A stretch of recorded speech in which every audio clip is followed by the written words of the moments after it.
Welcome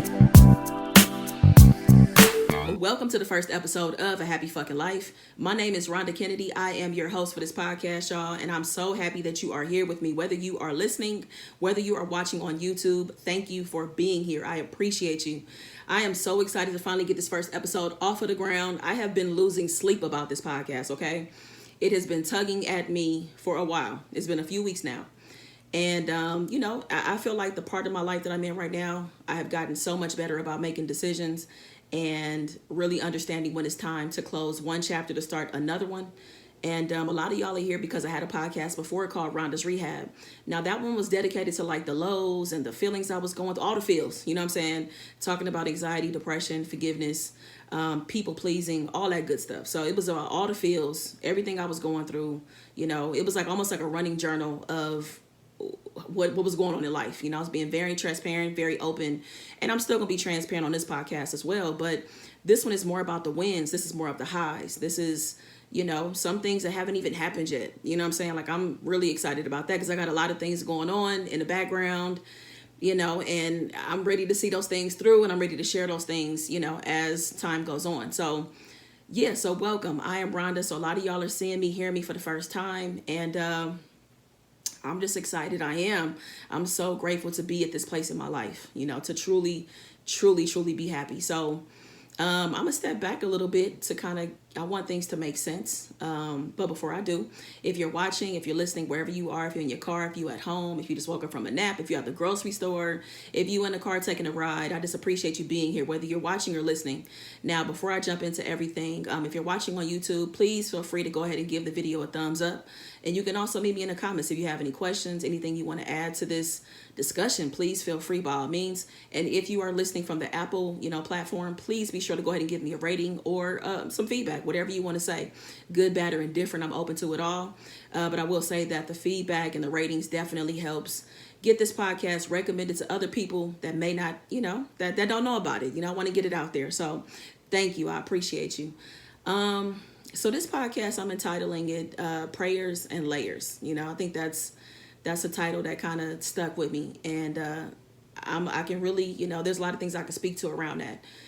So I want to say that I've been an entrepreneur I've been an entrepreneur since December 19th, 2019. So that's when my entrepreneur life started. I left corporate America and immediately jumped into entrepreneurship. I already had some things going on. I had already started a YouTube channel and had some other things that I was working on. I had a documentary that was coming up, like that following week.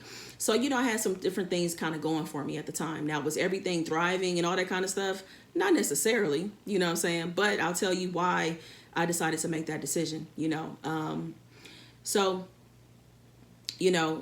I've been a corporate person all my life. I've worked since I was 15 years old. And I've always had a job. I've had a ton of jobs. You name the job, I've had it. I've done the call center jobs. I've done fast food. I've done all of that. Then I had the office jobs where I was doing training, corporate training, quality assurance. I've done it, in healthcare. I've done it in background screening. And, none of it was fulfilling. It was all just to get a check. It was all just to have benefits. Like I always felt like there was more for me, but I just didn't know how to go about tapping into it. You know what I'm saying? Like, creatively, I was, the first thing I was focused on was being a writer. Now, of course, I was always talking about being a writer versus actually writing. You know what I'm saying? I just didn't know how to hone in on my skills and be consistent. The only thing I could do was go to work. That was the one thing, that was a sure thing that I was going to do. It was structured. I was getting paid. You know what I'm saying? Like, that's the one thing that I was doing in my life consistently. But everything that I wanted to do on my own creatively, it just wasn't happening. I wasn't investing the time. And looking back, I just didn't know who I was. I didn't know what I wanted. Of course, I've heard people talk about, self-love and, tuning into who you are, understanding your purpose. But it was just like, I was just so disconnected from that. I was so far from that, and things changed for me though in 2019. They did. And I think a lot of it had to do with me tightening up my relationship with God. And I'll tell you, the end, the end of summer, like around August, September 2019, I found myself, battling depression. It was probably the heaviest bout of depression I had ever encountered. Like, it knocked me off my feet. And I think a lot of it was because I just kind of crashed and burned. I had shot a short film and I was on a high. I was excited. I was ready to be creative. I felt like I was in my bag. I was ready to do everything. I was ready to take over the world, and then I had to go to work. I had to clock in. I had to sit at a desk. I had to commute. I had to get up at 5 in the morning. So it was just all these things coming at me that I did not want to do. You know what I'm saying? Like sitting in the cubicle, just zoned out, not being productive. And I'm like, I just feel like this is not for me, you know, and I'm not knocking anybody that has a day job. I'm not on that tip.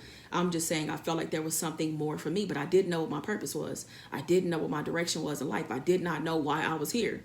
You know what I'm saying? But I'm like, there got to be more than just this. You know what I'm saying? Because I was definitely that kind of person that couldn't wait till Fridays came, like living for the weekends. And, you know, the weekend didn't even last that long. You know what I'm saying? Like by the time you get off on Friday, I would have anxiety on Sunday because it was time to go back to work Monday. So Sunday, I'm sitting around getting my clothes together, doing laundry, meal prepping. You know, Sunday felt like it was, you know, it was the day leading up to back to work. So I just, you know, I just wasn't happy. I was not happy. You know, making my short film made me extremely happy. So I feel like I got a glimpse of what happiness was at that point, but I didn't really have it on a day-to-day basis. And I'm like, this is just not right. So I'm going to tell y'all, like, I started feeling extremely desperate. So desperate. And you know, when you're in a state of desperation, it's almost like you will do or say anything and be a part of anything for something to save you, you know. And then I realized that nobody was going to save me. You know, I needed to save myself. And a lot of that resulted in me finally turning to God. Now, I've always believed in God my whole life. You know, I've always believed in something higher, God, the universe, that kind of thing. But I wasn't spending time with that relationship.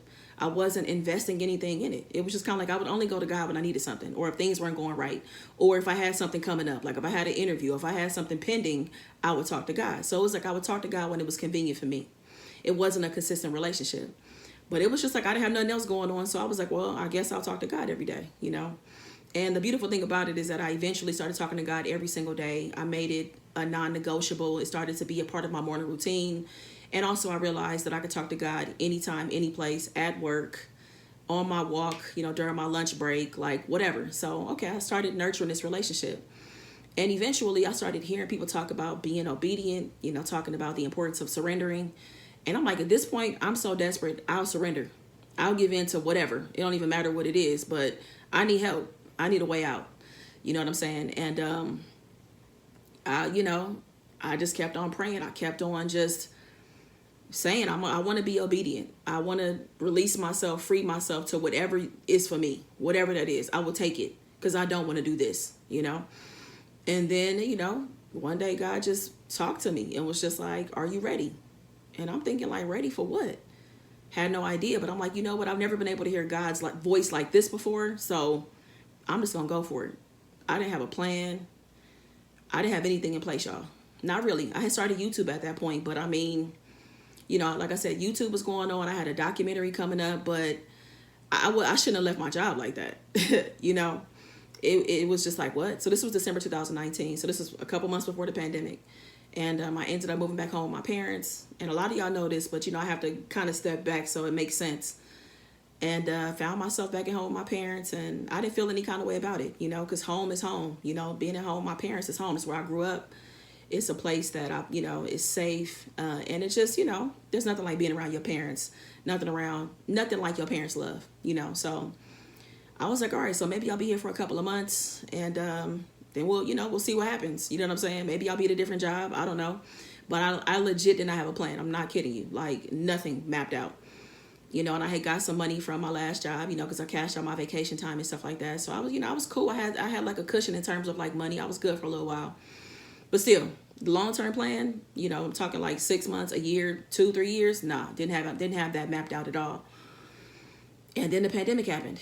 And then I was like, wait, what? You know, then of course I was grateful that I was at home with my parents at that point. But, you know, I will tell you the one thing that started to happen at that point is that it was now time for me to realize the reason why it was time for me to sit, you know, be back at my parents was because I had to clear all the distractions. I needed to make room to just sit with myself, spend time with myself. So my prayers were answered, and that led to me peeling back layers of who I was. You know, I had to sit with, you know, where I fell short. I had to sit with the inconsistencies. I had to sit with, you know, my impulsive behavior. I had to sit with, you know, my lack of accountability in different areas of my life. Like, it was so many things that started to come at me left and right. And I've never sat with myself like that. And I was kind of thinking like, Rhonda, you kind of overrated. You're kind of overrated. Like, you know, you've been perpetrating being this good person. And you really aren't all that. That's how I started to feel. I was kind of like beating myself up, questioning, a lot of my relationships that I had up until that point. Like, am I really the person that I portrayed myself to be? Or what? Like, I just, I was so, which really made me realize, looking back now, how disconnected I was from myself. Like, all these questions I had that I just couldn't answer. So, I essentially went through a spiritual awakening, y'all. Everything was amplified. My instincts, my intuition. It was very painful to call myself out on certain things. It was painful, to hear people say certain things to me. But it was exactly what I needed. There is no way that I would be living a happy fucking life without going through the fire, in terms of sitting with me and understanding who I was, and also realizing who I was supposed to be. You know what I'm saying? So, I found my purpose in all of that too. I found my purpose because I slowed life down. Let me tell you this, is that being able to slow life down to that extent, to where I didn't have to constantly be on the go, didn't have to wake up at 5 a.m, didn't have to be gone for 13, 14, 15 hours a day. Being able to slow down like that is a luxury, and I don't take it for granted at all. So being able to pour into myself, figure myself out, peel those layers back, call myself for what it was, forgive myself, forgive others. That was the greatest gift that ever could have happened to me, because it allowed a new Rhonda to emerge. It allowed me to really understand why I was created. You know what I'm saying? Like, what I was put on this earth to do.